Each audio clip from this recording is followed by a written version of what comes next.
ஆச்சி மசாலா. எந்த சமையலும் ருசி தேடும் ரகசியம். 20 ரூபாய். ரொம்ப டயர்டா இருக்கு. இயற்கையான டேட்ஸ், பாதாம், பிஸ்தா, கேஷு அண்ட் ஹனி கொண்டு தயாரிக்கப்பட்ட லயன் டேட் நட் பைட்ஸ். வணக்கம். செய்திச் சுருக்கம். மாணவர்களுக்கு இன்ப அதிர்ச்சி கொடுத்த முதல்வர் விஜய். தமிழகத்தில் உயர்கல்வி படிக்கும் மாணவ மாணவிகளுக்காக கடந்த திமுக ஆட்சியில் புதுமை பெண், தமிழ் புதல்வன் திட்டங்கள் அறிமுகப்படுத்தப்பட்டன. இந்த திட்டங்களின் கீழ் அரசு பள்ளிகளில் உயர்கல்வி படிக்கும் மாணவ மாணவிகளுக்கு 1000 ரூபாய் வழங்கப்பட்டு வந்தன. தமிழகத்தில் ஆட்சி மாற்றம் ஏற்பட்டு தாவிக தலைவர் விஜய் முதல்வரான நிலையில் அந்த திட்டங்கள் தொடருமா என்ற எதிர்பார்ப்பு எழுந்தது.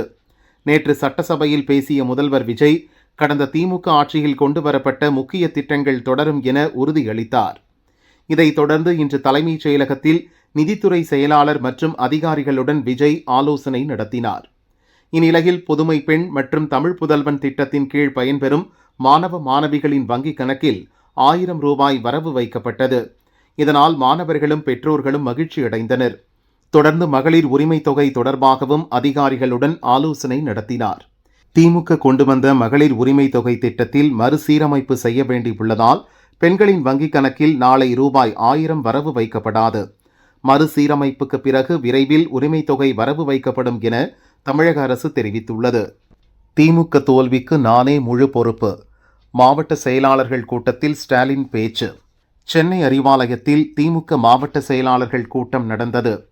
இதில் சட்டசபை தேர்தல் தோல்வி குறித்து அனைத்து மாவட்ட செயலாளர்களுடன் திமுக தலைவர் ஸ்டாலின் ஆலோசனை நடத்தினார். தொடர்ந்து ஸ்டாலின் பேசியதாவது: என்ன ஆனாலும் சரி, சூரியன் ஒருபோதும் மறையாது, திரும்ப உதித்தே தீரும். சூரியன் இல்லாமல் எதுவும் நடக்காது. சட்டசபை தேர்தலில் எந்த கட்சிக்கும் ஆட்சி அமைக்கும் அளவுக்கு பெரும்பான்மை கிடைக்கவில்லை. இப்ப அமைந்திருக்கும் அரசும் நமது கூட்டணி கட்சிகளின் தயவில்தான் அமைந்திருக்கிறது. நமக்கு பெரும்பான்மை கிடைக்காவிட்டாலும் கணிசமான எண்ணிக்கையில் ஓட்டுகள் கிடைத்துள்ளன. நமக்கும் அவர்களுக்குமான ஓட்டு சதவீத வேறுபாடு 3.52% தான். பொது வாழ்க்கைக்கு வந்தால் வெற்றி தோல்வி சகஜம். மேடு பள்ளங்கள் இருக்கும், அதுதான் அரசியல். திமுக தலைவர் என்ற முறையில் நானே தேர்தல் தோல்விக்கு பொறுப்பேற்றுக் கொள்கிறேன். இதுதான் நிதர்சனம். வெற்றி கிடைத்தால் அதன் பெருமையை அடையும் நான் தோல்விக்கான பொறுப்பையும் ஏற்றுக்கொள்வதில் எந்த தப்பும் இல்லை. அதுதான் நியாயம். இந்த தேர்தலில் நடந்திருப்பது புதுவிதமான கவர்ச்சி மாயாஜால சுனாமி. தமிழகத்தின் நலன்களை பாதித்துள்ள சுனாமி பேரழிவு இது. தேர்தல் தோல்வி குறித்து கட்சி தொண்டர்கள் வெளிப்படையாக தகவல் சொல்வதற்காக தனி வெப்சைட் நாளை துவங்கப்படும். அனைத்து தகவல்களும் கிடைத்த பிறகு அடுத்த கட்ட நடவடிக்கைகளை எடுப்பேன். திமுகவில் அமைப்பு முறையில மிகப்பெரிய மாற்றத்தை கொண்டு வரவுள்ளேன். அனைவரும் மாறியாக வேண்டும், யாரும் விதிவிலக்கல்ல. இதற்கு முன்பு டீ கடையில் உட்கார்ந்து பேசிட்டு இருந்த அரசியலை இப்ப சோசியல் மீடியால பேசி ஆகணும். சட்டசபையில் முறையான திறமையான கட்சியா நாம செயல்படணும். விரைவில் கட்சியை சீரமைச்சு புது எனர்ஜி கொடுப்போம். இனிமே ரொம்ப கவனமா எல்லா விஷயங்களையும் செய்யணும். இந்த தோல்வியை நினைச்சு யாரும் வருத்தப்பட வேண்டாம். இது தற்காலிகமானதுதான். வெற்றியை நோக்கி பயணிப்போம், மீண்டு வருவோம் என ஸ்டாலின் கூறியுள்ளார். முற்றுகிறது மோதல். அதிமுக ஆபீஸுக்கு பலத்த பாதுகாப்பு. தேர்தலுக்கு பின்னர் அதிமுகவில் எம்எல்ஏக்கள் 2 பிரிவுகளாக பிரிந்துள்ளனர்.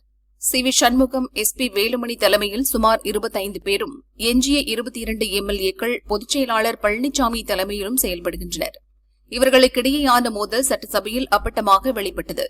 தாவேகா அரசுக்கு ஆதரவு அளித்த சி.வி. சண்முகம், வேலுமணி, சி. விஜயபாஸ்கர் உள்ளிட்டோரின் கட்சி பொறுப்புகளை பறித்தார் எடப்பாடி பழனிசாமி. கட்சி பொறுப்பு இழந்தவர்கள் பழனிசாமிக்கு எதிராக போர்க்கொடி தூக்கியுள்ளனர். இச்சூழலில் பழனிசாமி கட்சி நிர்வாகிகளுடன் ஆலோசனை நடத்த உள்ளார். அவரது வீட்டிற்கு கட்சியினர் சென்றுள்ளனர். சி.வி. சண்முகம் வீட்டிலும் எம்எல்ஏக்கள் ஆலோசனை நடத்த உள்ளனர். விஜயபாஸ்கர், சுகுமாரன் உள்ளிட்டோர் சண்முகம் வீட்டுக்கு சென்றுள்ளனர். அதிமுக எம்எல்ஏக்களிடையேயான மோதல் வலுப்பெற்று வரும் நிலையில் ராயப்பேட்டையில் உள்ள அதிமுக தலைமை அலுவலகத்திற்கு பலத்த போலீஸ் பாதுகாப்பு போடப்பட்டுள்ளது. முன்னதாக ஓ பன்னீர்செல்வம் அதிமுகவில் இருந்து நீக்கப்பட்ட போது அவர் அதிமுக அலுவலகத்தை கைப்பற்ற முயன்றதால் அது கலவரமாக மாறியது. எனவே முன்னெச்சரிக்கையாக போலீஸ் பாதுகாப்பு போடப்பட்டுள்ளது.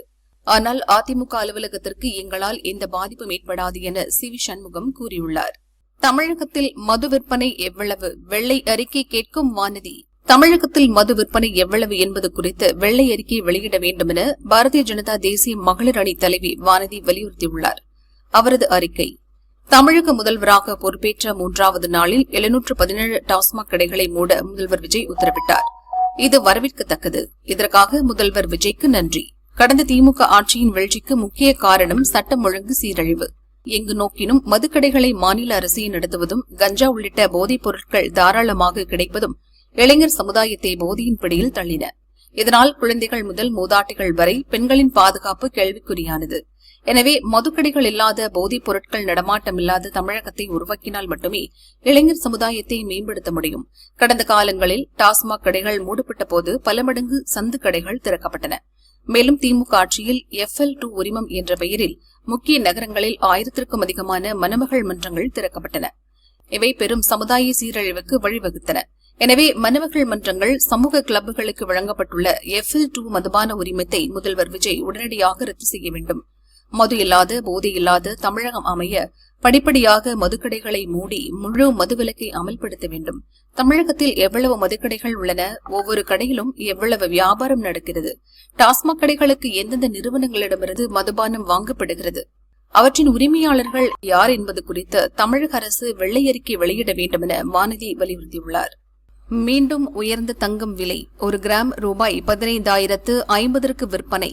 தங்கம் வாங்குவதை மக்கள் தவிர்க்க வேண்டுமென பிரதமர் மோடி அறிவுறுத்திய நிலையில் தங்கம் மற்றும் வெள்ளி மீதான இறக்குமதி வரி 15% உயர்த்தப்படுவதாக மத்திய அரசு அறிவித்தது. அதைத் தொடர்ந்து நேற்று காலை தங்கம் விலை அதிரடியாக உயர்ந்தது. சவரனுக்கு 8,560 ரூபாயும் கிராமுக்கு 1,070 ரூபாயும் உயர்ந்து அதிர்ச்சி அளித்தது. ஒரு சவரன் 1,23,200 ரூபாய்க்கும் ஒரு கிராம் 15,400 ரூபாய்க்கும் விற்பனையானது. மாலையில் சவரனுக்கு 3,200 ரூபாயும் கிராமுக்கு 400 ரூபாயும் குறைந்து ஒரு சவரன் 1,20,000 ரூபாய்க்கு விற்பனை செய்யப்பட்டது. இந்நிலையில் தங்கம் விலை இன்று சவரனுக்கு 400 ரூபாயும் கிராமுக்கு 50 ரூபாயும் உயர்ந்துள்ளது. ஒரு சவரன் 1,20,400 ரூபாய்க்கும் கிராம் 15,050 ரூபாய்க்கும் விற்பனை செய்யப்படுகிறது. அதேபோல் வெள்ளி விலை கிராமுக்கு 5 ரூபாய் குறைந்து 315 ரூபாய்க்கும், கிலோவுக்கு 5,000 ரூபாய் குறைந்து 3,15,000 ரூபாய்க்கும் விற்பனையாகிறது. தங்கம் விலை அதிகரித்து வருவதால் நகைப்பிரியர்கள் அதிர்ச்சி அடைந்துள்ளனர். நேரம் கேட்ட பெண்ணுக்கு பஸ்ஸில் நேர்ந்த கொடூரம். டெல்லியின் சரஸ்வதி விகார் பகுதியில் கடந்த திங்களன்று இரவு ஸ்லீப்பர் ஆம்னி பஸ் நின்று கொண்டிருந்தது. அந்த வழியாக வந்த பெண் ஒருவர் அங்கு நின்று கொண்டிருந்த பஸ்ஸின் டிரைவர் கண்டக்டரிடம் டைம் கேட்டுள்ளார்.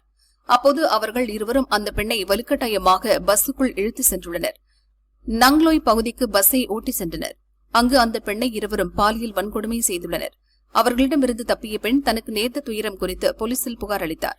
பஸ்ஸின் டிரைவர், கண்டக்டர் இருவரும் இன்று கைது செய்யப்பட்டனர். ஆம்னி பஸ் பறிமுதல் செய்யப்பட்டது.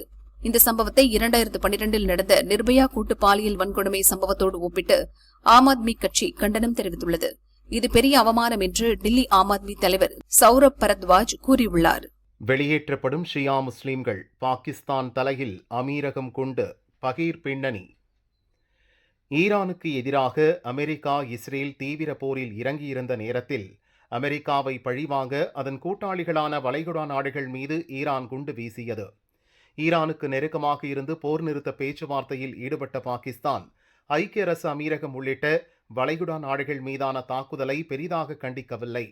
இது அமீரக அரசுக்கு கடும் அதிருப்தியை ஏற்படுத்தியது. இந்த நிலையில்தான் தங்கள் நாட்டில் வேலை பார்க்கும் பாகிஸ்தான் தொழிலாளர்களை கொத்து கொத்தாக வெளியேற்றும் நடவடிக்கையில் இறங்கியது அமீரகம். இதன் பின்னணியில் ஷியா சன்னி முஸ்லிம் பஞ்சாயத்து இருப்பதும் தெரிய வந்துள்ளது. அதாவது ஈரானை பொறுத்தவரை ஷியா முஸ்லிம்கள்தான் அந்த நாட்டில் பெரும்பான்மை. ஆனால் அமீரகத்தில் சன்னி முஸ்லிம்கள் பெரும்பான்மை. பாகிஸ்தானில் சன்னி முஸ்லிம்கள் தான் அதிகம் என்றாலும் ஷியா முஸ்லிம்கள் கணிசமாக வாழ்கின்றனர். மத்திய கிழக்கு போரில் பாகிஸ்தான் ஷியா முஸ்லிம்கள் வெளிப்படையாக ஈரானுக்கு ஆதரவு தெரிவிக்கின்றனர். இதன் பின்னணியில்தான் பாகிஸ்தான் தொழிலாளர்களை தங்கள் நாட்டிலிருந்து அமீரகம் வெளியேற்றுவதாக தகவல் வெளியாகியுள்ளது. 15,000 பேரை வெளியேற்றுவதாக அமெரிக்காவின் நியூயார்க் டைம்ஸ் நிறுவனம் செய்தி வெளியிட்டுள்ளது. அதில் கூறப்பட்டிருப்பதாவது: அமீரகம் மீது ஈரான் நடத்திய ட்ரோன் மற்றும் ஏவுகணை தாக்குதலை பாகிஸ்தான் கண்டிக்கவில்லை. அதே நேரம் ஈரானுக்கு ஆதரவாக மத்தியஸ்தம் செய்தது. இதுதான் அமீரக தலைவர்களிடம் கோபத்தை உண்டு பண்ணியது. பாகிஸ்தானுக்கு செக் வைக்கும் விதமாக தான் அந்த நாட்டின் தொழிலாளர்களை அமீரகம் வெளியேற்றி வருகிறது. குறிப்பாக பாகிஸ்தான் ஷியா முஸ்லிம் தொழிலாளர்களை எந்தவித காரணமுமின்றி அதிரடியாக கைது செய்கிறது அமீரகம். சில நாட்கள் அவர்களை சிறையில் வைத்துவிட்டு பின்னர் பாகிஸ்தானுக்கு நாடு கடத்தி வருகிறது. மொத்தம் 15,000 தொழிலாளர்களை வெளியேற்றுகிறது. அது மட்டுமல்ல, பாகிஸ்தானுக்கு வழங்கிய 35,000 கோடி ரூபாய் கடனையும் அதிரடியாக வசூலித்தது அமீரகம். ஏற்கனவே பொருளாதார நெருக்கடியில் தத்தளிக்கும் அந்த நாட்டுக்கு இது பேரிடியாக இறங்கியது என்று அந்த செய்தி சொல்கிறது. நேருக்கு நேர் பகீர் மிரட்டல், சீனா வந்த ட்ரம்பை அலறவிட்ட ஜின்பிங், பரபரப்பு தகவல். சர்வதேச அரசியலில் வல்லரசு நாடுகளான சீனாவும் அமெரிக்காவும் எதிரெதிர் துருவங்களாக இருக்கின்றன. ஒருவரை ஒருவர் பகையாளியாகவும் போட்டியாளராகவும் கருதும் இந்த நாடுகளின் இரு அதிபர்களும் நேருக்கு நேர் சந்தித்து பேச்சுவார்த்தை நடத்தியது பெரும் பரபரப்பை ஏற்படுத்தியுள்ளது. இரண்டாவது முறை அதிபராக பொறுப்பேற்ற ட்ரம்ப் சரமாரியாக வரி போட்டு நாடுகளை பந்தாடினார். சீனாவையும் அவர் வரியால் தண்டித்தார். பதிலுக்கு சீனாவும் அமெரிக்காவுக்கு சகட்டு மேனிக்கு வரி போட்டது. அமெரிக்காவுக்கு வழங்கி வந்த அரிய வகை கனிமத்தை உடனடியாக நிறுத்தியது. பின்னர் இரு நாட்டுக்குழுவும் மூன்றாவது நாட்டில் பேசி பஞ்சாயத்தை ஓரளவு தீர்த்து கொண்டன. இப்படி வர்த்தக போர், ஈரான் போர் என உலகம் அசாதாரண சூழலை எதிர்கொண்டிருக்கும் நிலையில்தான் அமெரிக்க அதிபர் ட்ரம்ப் 9 ஆண்டுக்கு பிறகு மீண்டும் சீனாவுக்கு திடீர் விசிட் அடித்திருக்கிறார். 3 நாள் பயணமாக சீனா சென்ற ட்ரம்புக்கு அந்த நாட்டின் தலைநகர் பீஜிங்கில் சீன அதிபர் ஷி ஜின்பிங் உற்சாக வரவேற்பு அளித்தார். சீனா அமெரிக்கா பேச்சுவார்த்தை பீஜிங் பார்லிமெண்ட் கட்டிடத்தில் நடந்தது. தொழிலதிபர்கள், அதிகாரிகளுடன் வந்திருந்த ட்ரம்ப் சீன அதிபர் தலைமையிலான குழுவினருடன் பேச்சுவார்த்தை நடத்தினார். வர்த்தகம், மத்திய கிழக்கு போர், தைவான் விவகாரம், சர்வதேச அரசியல் தொடர்பாக விவாதித்தனர். தைவான் விவகாரம் பற்றி பேசும்போது ட்ரம்பை நேருக்கு நேர் மிரட்டினார் சீன அதிபர் ஜின்பிங். தைவான் விவகாரத்தில் தவறான முடிவு எடுத்தால் அமெரிக்கா கடும் விளைவுகளை சந்திக்க நேரிடும் என்று எச்சரித்தார். தைவான் விவகாரம் எங்களுக்கு மிகவும் முக்கியமானது. அதில் அமெரிக்காவின் தவறான முடிவுகள் கடும் விளைவுகளை ஏற்படுத்தும். சீனா அமெரிக்கா இடையே மிகப்பெரிய சண்டையை கொண்டு வந்துவிடும். இரு நாட்டின் உறவையும் மிகவும் அபாயகரமான அழிவு பாதையில் தள்ளிவிடும் என்று ட்ரம்ப் முகத்துக்கு நேராக எச்சரித்தார் ஜின்பிங். அதாவது தைவான் விவகாரத்தில் அமெரிக்கா தலையிடக்கூடாது என்றும் அதில் 3ஆம் நாட்டின் தலையீடுகளை சீனா விரும்பவில்லை என்றும் அதிபர் ஜின்பிங் கூறியிருக்கிறார். சீன ஊடகம் வெளியிட்டுள்ள இந்த தகவல் பற்றி ட்ரம்பிடம் கேட்டபோது அவர் பதில் சொல்ல மறுத்துவிட்டார்.